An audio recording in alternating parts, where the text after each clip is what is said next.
So hello everyone, welcome back to my new YouTube channel. तो आज हम लोग इस वीडियो में एमसीबीएसई पैरामेडिकल और एमसीबीएसई ऑनर्स नर्सिंग में जो बायोलॉजी के क्वेश्चंस पूछे जाते हैं उसके बारे में अच्छे से डिटेल में बात करेंगे कि जो भी 30 क्वेश्चंस पूछे जाते हैं पैरामेडिकल नर्सिंग में उसको हम कैसे टैकल करें, कैसे अच्छे से रिवाइज करें, कैसे उसको क्वेश्चंस को कहाँ से पढ़े, क्या पढ़े नहीं पढ़े, उसके बारे में हम लोग इस वीडियो में एक अच्छे से डिटेल में बात करेंगे। उसके साथ में मैं इस वीडियो में आप लोगों को ये भी बताऊंगा कि एम्स जो भी बायोलॉजी का क्वेश्चन पूछा जाता है पैरामेडिकल नर्सिंग में उसके लिए एक बेस्ट बुक कौन सा होगा ताकि आप लोगों का सिलेक्शन का चांसेस ज़्यादा से ज़्यादा बढ़ जाए। सो प्लीज़ इस वीडियो को लास्ट तक देखना ताकि मैं आप लोगों को अच्छे से बता पाऊँ कि बायोलॉजी का क्वेश्चंस को कैसे टैकल करें। तो अभी हम लोग स्टार्ट करते हैं एमसीबीएसई पैरामेडिकल और एमसीबीएसई ऑनर्स नर्सिंग में बायोलॉजी के क्वेश्चंस के बारे में।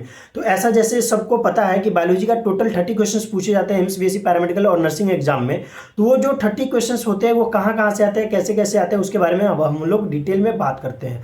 तो सबसे पहले जो भी बायोलॉजी का क्वेश्चंस आता है वो फुल्ली एनसीईआरटी बेस्ड होता है। आप लोगों को इधर उधर जाने की कहीं पे भी जरूरत नहीं है। आप fully NCERT biology class 11th and class 12th को अच्छे से फॉलो करना। उसके साथ में बायोलॉजी में कहाँ से पढ़ना है, तो बायोलॉजी में जो भी एनसीईआरटी का जितना भी लाइंस है, समरी है, पीछे एग्जाम्पलर है, जितने भी सारे क्वेश्चंस है उसको अच्छे से करके जाना। उसके साथ में बहुत सारे स्टूडेंट के पास ना कोई का ऐसा मैसेज आता है, रिप्लाई आता है, कमेंट आता है कि जो भी बुक है बायोलॉजी का बुक है उसको सारा पढ़ने की ज़रूरत है क्या, ऐसा कुछ भी। तो अगर यही बोलूँगा कि अगर आपके पास टाइम है तो एनसीईआरटी बायोलॉजी को अच्छे से पूरा पढ़ के जाना, क्योंकि एनसीईआरटी बायोलॉजी ही है जो आपका सिलेक्शन कराता है। बाकी जो फिजिक्स केमिस्ट्री वो एक रैंक दिलाता है कि अगर वो नंबर बढ़ाता है ताकि आपका रैंक अच्छा हो, लेकिन अगर सिलेक्शन देखा जाए तो बायोलॉजी से ही होता है, ठीक है ना।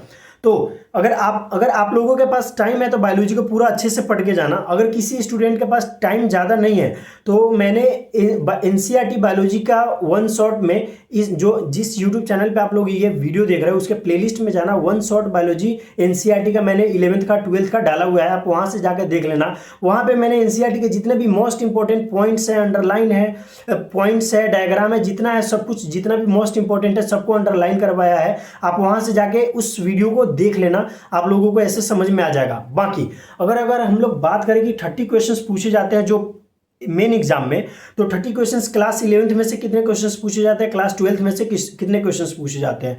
तो अगर देखा जाए तो दोनों क्लास 11th और क्लास 12th से 50-50 क्वेश्चंस रहता है। ऐसा नहीं रहता कि किसी में से 10 क्वेश्चन पूछा 11th में से और 12th में से 20 क्वेश्चन पूछा, ऐसा नहीं होता है।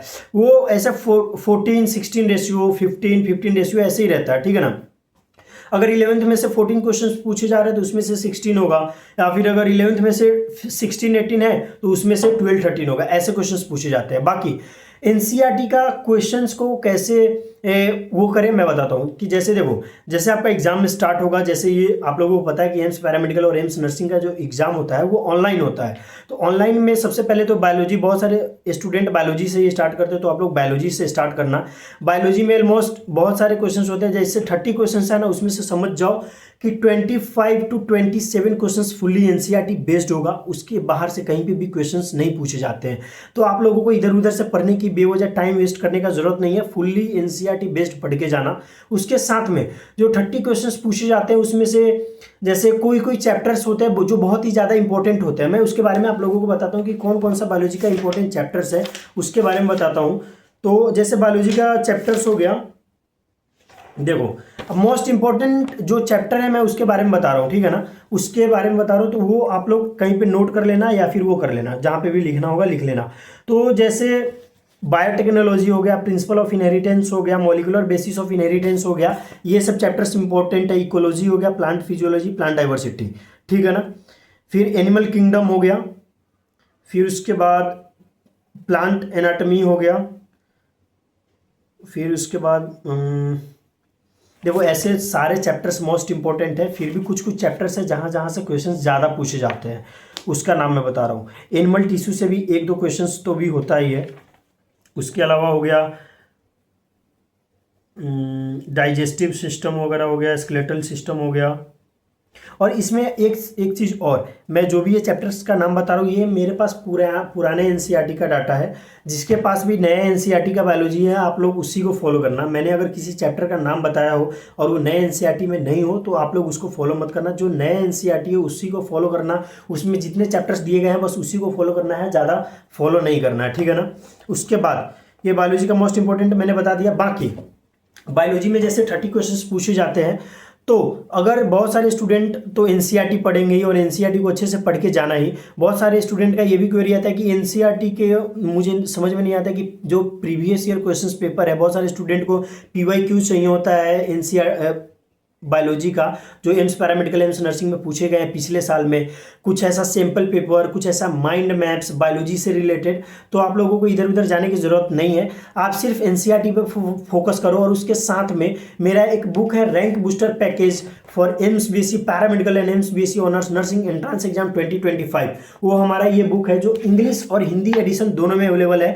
ये अमेजन, फ्लिपकार्ट और सारे ऑनलाइन वेबसाइट पे अवेलेबल है। ये बुक आप लोग डायरेक्ट जाके वहाँ से परचेज कर सकते हो। हमारे बुक में टॉपर का फोटो भी लगा रहता है। जो ये जैसे बुक है ये 2024 एडिशन का है, तो ये पुराना बुक है इसलिए 3 टॉपर का ही फोटो लगा हुआ है। जब आप 2025 वाला एडिशन बुक को जाकर सर्च करोगे तो वहाँ पे बहुत सारे टॉपर का फोटो लगा हुआ है और हर साल हमारे बुक से अच्छे खासे टॉपर निकलते हैं। 2023 में एक रैंक आया था हम लोग के इस बुक से, रैंक 7, रैंक 21, रैंक 61। तो आप लोग ये समझ सकते हो कि हमारा बुक आप लोगों के लिए कितना ज़्यादा बेस्ट होने वाला है। तो प्लीज़ इस बुक को जरूर बाय करना। और उसके साथ में अगर कोई स्टूडेंट एम्स पैरामेडिकल का एक अलग से बुक लेना चाहता है तो उसके लिए भी हम लोगों ने एक बुक निकाला है जिसका नाम है AIIMS BSc paramedical entrance exam 2025। उसके बाद अगर कोई सिर्फ नर्सिंग का बुक मंगवाना चाहता है तो उसके लिए AIIMS BSc honours nursing entrance exam 2025 के नाम से कहीं पे भी सर्च करो, अमेजन पे करो, फ्लिपकार्ट पे करो या फिर गूगल पे सर्च करोगे तो वो नाम आ जाएगा, बुक का लिंक आ जाएगा। बाकी अगर किसी को बुक का लिंक चाहिए तो इस वीडियो के कमेंट बॉक्स में कमेंट कर देना, मैं उसको एक सेपरेट लिंक अलग से प्रोवाइड कर दूंगा। और ये भी बता देना कि कौन सा बुक चाहिए आपको। और बाकी जो बुक का लिंक है मैं इस वीडियो के कमेंट बॉक्स में, डिस्क्रिप्शन बॉक्स में डाल दूंगा, आप वहां से भी जाके इस बुक को बाई कर सकते हो। उसके अलावा अगर बायोलॉजी में अगर आपको कोई भी क्वेरी है तो इस वीडियो के कमेंट बॉक्स में बता देना, मैं उसको एक सेपरेट रिप्लाई कर दूंगा, अलग से रिप्लाई कर दूंगा। बाकी अगर किसी नए टॉपिक पे आप लोग वीडियो देखना चाहते हो तो उसके बारे में भी बता देना, मैं उसके लिए एक सेपरेट वीडियो अलग से बना दूंगा। बाकी अगर कोई भी प्रॉब्लम है तो इस वीडियो के कमेंट बॉक्स में बता देना या फिर पर्सनली कांटेक्ट कर देना। कुछ भी ऐसा समझ में नहीं आ रहा मैं अच्छे से आप लोग से बात भी कर लूंगा, ठीक है ना। बाकी अच्छे से तैयारी करो। Okay bye and best of luck for your 2025 entrance exam.